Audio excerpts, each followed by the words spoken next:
Pengerukan dimulai dan harapannya tahun 2027 bisa diselesaikan.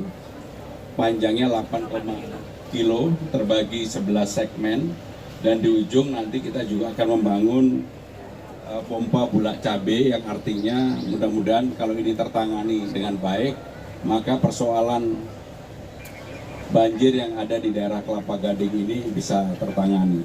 Dan dalam kesempatan ini saya juga ingin menyampaikan kepada rekan-rekan sekalian bahwa Sungai Ciliwung yang menjadi kontribusi terbesar banjir di Jakarta, hampir 40% lebih, kita sudah mengeluarkan penlok itu. 3 penlok sudah kita keluarkan dari berapa yang harus? Dari 11, artinya normalisasi Sungai Ciliwung akan kita lakukan dan mudah-mudahan surat dari Kementerian PU sudah segera keluar, ATR juga akan membantu, maka penanganan untuk banjir utama di Jakarta, Sungai Ciliwung akan kita tangani dengan sungguh-sungguh. Itulah sebagai pengantar, mungkin kalau ada pertanyaan kami persilakan.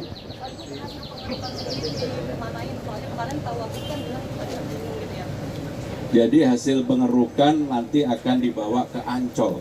Maka kenapa kemudian di setiap pengerukan ada mobil yang akan membawa hasil pengerukan ke Ancol. Dan yang paling prinsip di dalam penyelesaian penanganan Sungai Cakung Lama ini, kita tidak melakukan penggusuran. Sama sekali kita tidak melakukan penggusuran. Maka memang progresnya alhamdulillah karena pendekatannya sangat personal yang dilakukan oleh tim, masyarakat bisa menerima ini dengan baik. Contohnya ada Bu RW di samping saya, RT Bu RT di samping saya yang membantu kami. Pak RW juga ada. Siap, Pak. Panjang 8 kilo ini tidak ada pembebasan lahan.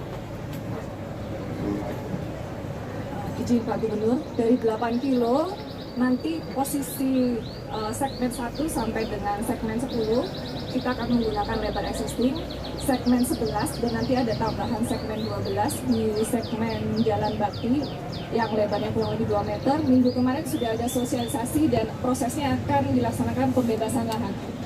Dilaksanakan sesuai dengan aturan Permen ATR BPN nomor 39 tahun 2023. Jadi hanya satu segmen di ujung saja. Siapa? Mohon izin Pak, saat ini Jawa Barat, lebih khusus di daerah Bekasi sedang besar-besaran nih Pak penggusuran untuk daerah gasnya, daerah aliran sungai untuk membebaskan wilayahnya dari bangunan liar dan banjir. Pendapat Bapak, apakah akan mengikuti hal sama Pak? Karena kalau kita lihat Jakarta ini dan Bekasi ini 11-12 Pak untuk bangunan liarnya, dan banyak sekali bangunan liar yang ada di daerah das, salah satunya di Cakung ini sendiri. Kami sedang menangani Sungai Cakung Lama, jadi saya konsentrasi urusan Cakung Lama. Pertanyaan lain? Mas Pram, penegasan Mas Pram. Pak Gub, kan sudah mengeluarkan penlok untuk Cawang, Cilitan, dan Kramat Jati. Pengadegan. Nah, itu anggarannya tuh berapa untuk pembebasan lahan? Kan sudah dipetakan itu berapa bidang tanah yang akan dibebaskan. Itu anggarannya berapa dan targetnya kapan mulai dibebaskan di penlok baru itu? Silakan Bika. Untuk Sungai Ciliwung tahun ini anggarannya kurang lebih 98 miliar. Namun kemarin kita izin Pak Gubernur sekaligus melaporkan saat ini sedang dilaksanakan pembahasan APBDP 2025 dengan DPRD. Kemungkinan akan kita tambah dan progres pertama yang akan kita laksanakan di segmen pengadegan. Kami tinggal menunggu surat tugas dari Kementerian ATR BPN. Surat tugas sudah keluar sekarang bulan Mei Juni. Paling nggak akhir Juni sudah dilaksanakan pembayaran di segmen pengadegan. Ada lagi?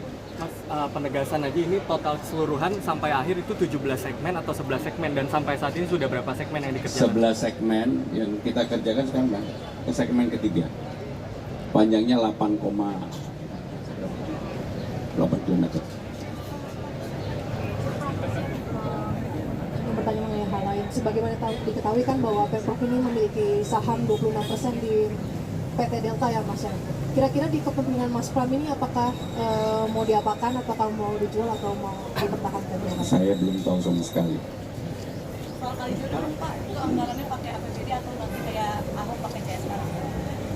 Kan baru direncanakan. Rencana lain ada nggak di MPTRA lain bakal direvitalisasi lagi Pak? Banyak. Banyak. Beberapa pakai CSR ada. Nanti segera akan kami umumkan.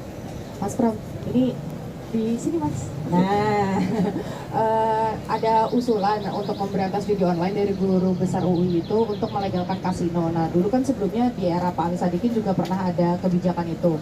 Mas Pram sendiri di eranya Mas Pram apakah akan mengkaji soal usulan pelegalan kasino? Karena kalau dibandingkan dengan Malaysia yang juga mayoritas muslim itu kan ada daerah khusus tapi aturannya juga ketat. Nah, kalau Jakarta akan seperti apa Mas? Jakarta akan khas gali-gali ini, sungai yang memang hari ini harus digali. Terima kasih. Wassalamualaikum warahmatullahi wabarakatuh.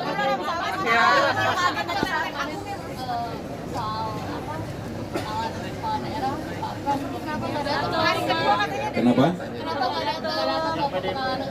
Hari ini kita